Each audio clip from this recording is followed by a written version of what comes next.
10টা পালেন আর গরু একটা পালেন, ঘাস 10 বিঘা জমিতে না লাগাইয়া জাতের একটু লাগান। এই ঘাস চাষ করতে আমরা কিছু সার প্রয়োগ করতে হবে স্পেশাল, ম্যাগমা থিওবিট গ্রোজিং। 1 বছর বয়সের চারা যদি আপনি 1 গিট লাগান তাও জার্মিনেশন আসবে 1 গিট। তাহলে এটার মধ্যে কয় গিট আছে? এরকম তো লাগাই আছে 3 4 গাছ 200 পিস গাছও লাগান, তাইলেও আপনারা 1 কেজি থিওবিট কিনবেন, 1 কেজি ম্যাগমা কিনবেন, 1 কেজি গ্রোজিং কিনবেন।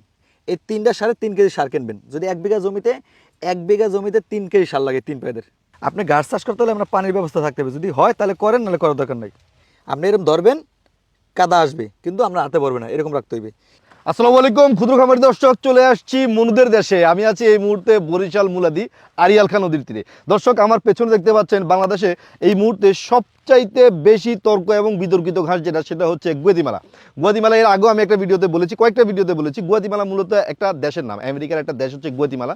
সে দেশেই মূলত রিসার্চ করে অধিক ক্যালসিয়াম এবং প্রোটিন সমৃদ্ধ এই ঘাসটা আবিষ্কার করা হয়। এটা সম্ভবত আমার কাছে যেটা মনে হয় সেটা হচ্ছে ভুট্টা এবং নেপিয়ার জাতীয় ঘাসকে ক্রস করে তৈরি করা হয়েছে, কারণ এটার পাতা ভুট্টার পাতার মতোই দেখা যায়, এটা দেখলে মনে হয় যে ভুট্টা গাছ। দর্শক, কিন্তু এই ঘাসটা অন্যান্য জায়গায় যেভাবে দেখছি এখানে তার একটু বিপরীত দেখতে পাচ্ছি। এই ঘাসটা দেখলাম সব জায়গাতে দেখলাম হচ্ছে এটা হচ্ছে ডিপ গ্রিন, যেটাকে বলে একটু গাঢ় সবুজ, কিন্তু এখানে একটু লালচে লালচে ভাব আছে। মানে এটা মনে হচ্ছে দীর্ঘদিন যাবৎ এই ঘাসটাকে পরিচর্যা করা হচ্ছে ভিন্ন কোনো কারণে। আর এই ঘাসটা সম্পর্কে সবচেয়ে বেশি ক্লেম যেটা আছে সেটা হচ্ছে জার্মিনেশন হয় না। এটা কি ওই জার্মিনেশনের জন্যই কি এত দিন ধরে এটাকে লালন পালন করা হচ্ছে কিনা, এই বিষয়গুলো নিয়ে আসলে জানবো। এই ঘাস বাগানের মালিক যিনি আছে বাংলাদেশের মধ্যে, যে বড় বড় ঘাস চাষি আছে তাদের মধ্যে একজন হচ্ছে এই বরিশাল মুলাদির আইয়ুব খান। তার কাছ থেকে আমরা শুধুমাত্র এই গুয়াতিমালা ঘাস না, তার কাছে কিন্তু সব ধরনের ঘাস আছে, যেমন জারা, জার্মান, নেপিয়ার, পাকচং, সব ধরনের ঘাস সম্পর্কে তার কাছ থেকে বিভিন্ন তথ্যগুলো জানার চেষ্টা করবো। তার পাশাপাশি ঘাসের কাটিংয়ের দরদাম সম্পর্কে ধারণা দেওয়ার চেষ্টা করবো। ভিডিওর প্রথম থেকে শেষ পর্যন্ত প্রতিবারের মতো আপনাদের সাথে থাকবো আমি, মেহেদী হাসান আজিম। আশা করি আপনারা আমার সাথে থাকবেন। আসসালামু আলাইকুম প্রিয় আইয়ুব খান ভাই, কেমন আছেন? আসসালাম, আলহামদুলিল্লাহ ভালো আছি। ভালো আছেন ভাই? অনেকদিন পর। আলহামদুলিল্লাহ ভালো আছি। আপনারা কেমন আছো মনু? কেমন আছে মনু? ভালো আছি ভাই। সবাই একটু প্রচার করতে। আচ্ছা আইয়ুব ভাই, সবার আগেই আমি কোনো ভনিতা না করে সরাসরি আগে প্রথম কোশ্চেনটা যেটা আমার ভিতরে শুধু ঘুরপাক খাচ্ছে সেটা হচ্ছে গুয়াতিমালা বাংলাদেশে আসার পর থেকে প্রথম গুয়াতিমালা নিয়ে আমি কাজ করছি। জি, ঠিক আছে, প্রথম ফার্স্ট ভিডিও প্রতিবেদন গুয়াতিমালা নিয়ে আমি কাজ করছি, এবং সারা বাংলাদেশের এই গুয়াতিমালার যতগুলো বাগান আছে বড় বড় মোটামুটি সবগুলোতেই আমার পায়ের ধুলি আছে। সবকটাই আমি কোনোটার মধ্যে এরকম অবস্থা দেখি নাই। আপনার ঘাসগুলা এই যে এরকম বুড়া বুড়া হয়ে গেছে কেন, এরকম লাল লাল হয়ে গেছে কেন? আজিম ভাই, আপনার যত জায়গা দেখছেন আপনি কিন্তু ভিডিওগুলো করছেন যেমন 3 ফিট 4 ফিট 5 ফিট, আর সবই ছিল সবুজ মেঘের মতো কালো, কারণ ওই সময় কি খাওয়ার উপযোগী হয়, কাটিংয়ের উপযোগী হয় না। আর আমাদের এই দেশে কিন্তু আমরা যে কদিন যখনই ভিডিও হচ্ছে, আমি কিন্তু ইউটিউবের ভিডিওর একটা ছাড়ছি যেটা কিন্তু দেখছেন মেঘের মতো কালো সবুজ।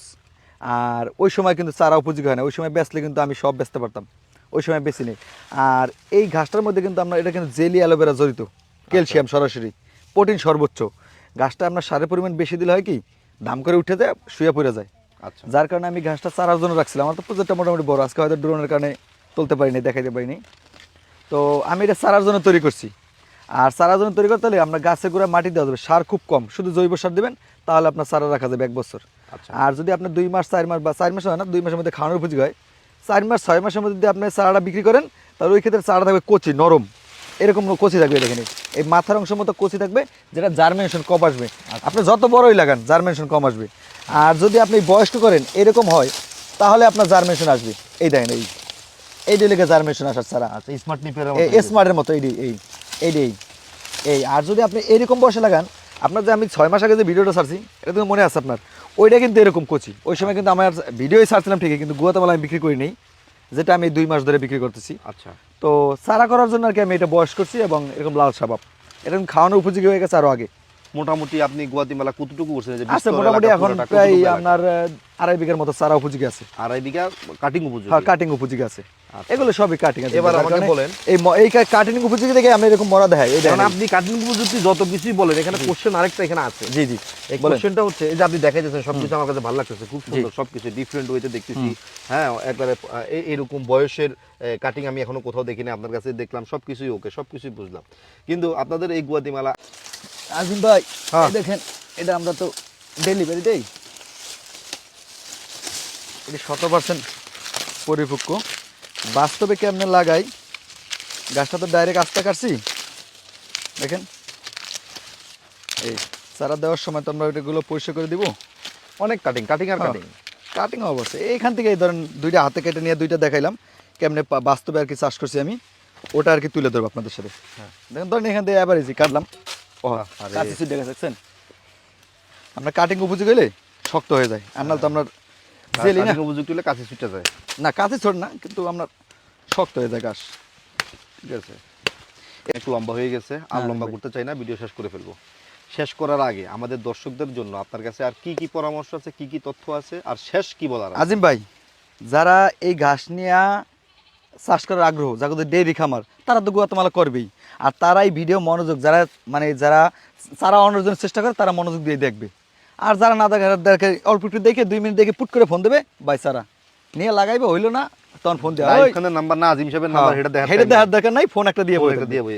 আর এরপর আবার নিয়ে লাগাই থিয়ে দেবে, হইলো না ওই ভিডিওতে আবার এসে কুত করে লাগবে, বা চারা হয় না, হ্যাং ট্যাং লেখতে তো সমস্যা নেই, যেমন কাজ নাই মোবাইল টিপলাম লেখলাম, সমস্যা কি? ইউটিউবে লেখা লেখা তো টাকা নেয় না।